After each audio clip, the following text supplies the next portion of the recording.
Ever feel like you're in a constant battle just for your own attention?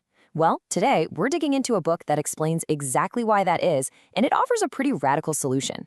We're diving into Seth Godin's Permission Marketing. And trust me, this is a concept that's going to change the way you see every single ad, email, and notification you get. You know the feeling. You're scrolling online, you're trying to watch a show, maybe you're just walking down the street, and it's just this constant barrage of messages, all of them screaming for a piece of your brain.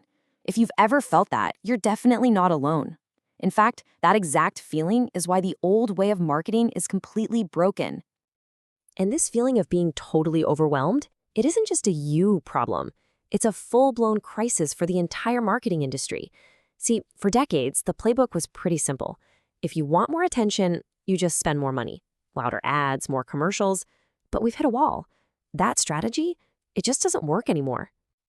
I mean, the scale of this problem is just staggering.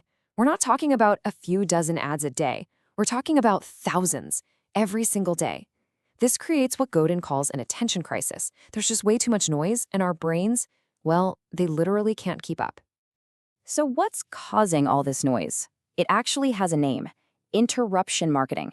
This is the traditional model, the one that's been shouting at all of us for like a century.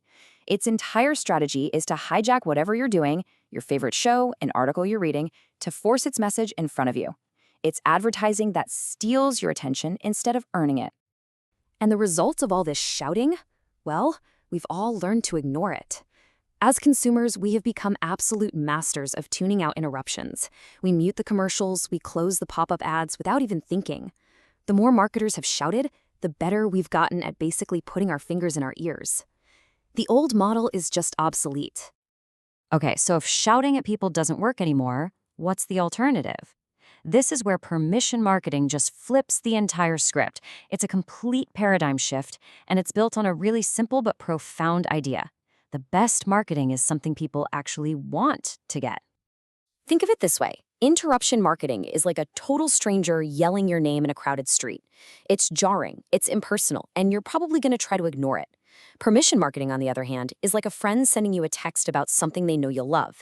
It's anticipated, it's personal, and it's relevant. One is just noise, the other is a welcome conversation. Godin uses this brilliant analogy for this.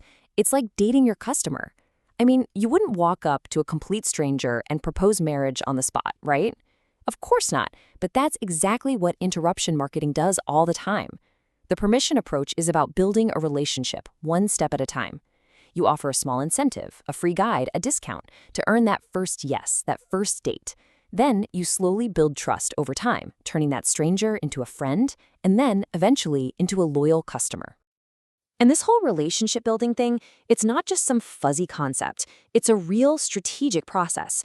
So let's break down exactly how it works.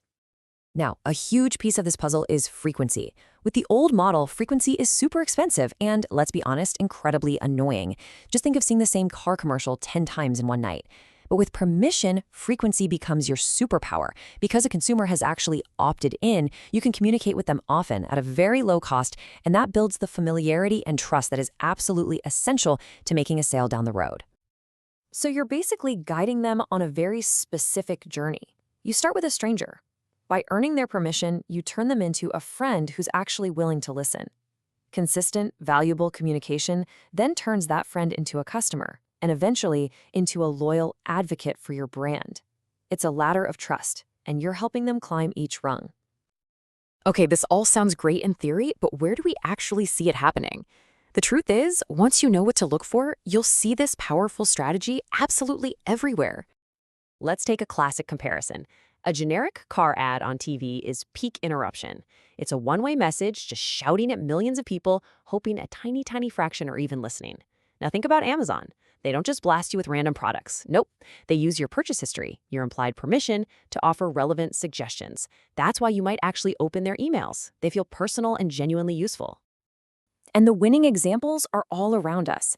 Think of American Airlines' A-Advantage program. It rewards you for your loyalty and for sharing your data. Or that favorite email newsletter you actually look forward to reading every week. You signed up for it. These are all masters of permission marketing, and they are thriving in a world that's just sick and tired of being interrupted. So, adopting this strategy is about so much more than just a new marketing plan. It really requires a fundamental, deep seated shift in how you view your entire relationship with your audience. And this right here might be the most powerful way to frame that shift. The traditional marketer is a hunter, armed with a megaphone. They're always chasing the next target, looking for a quick sale, and then they're off on the next hunt.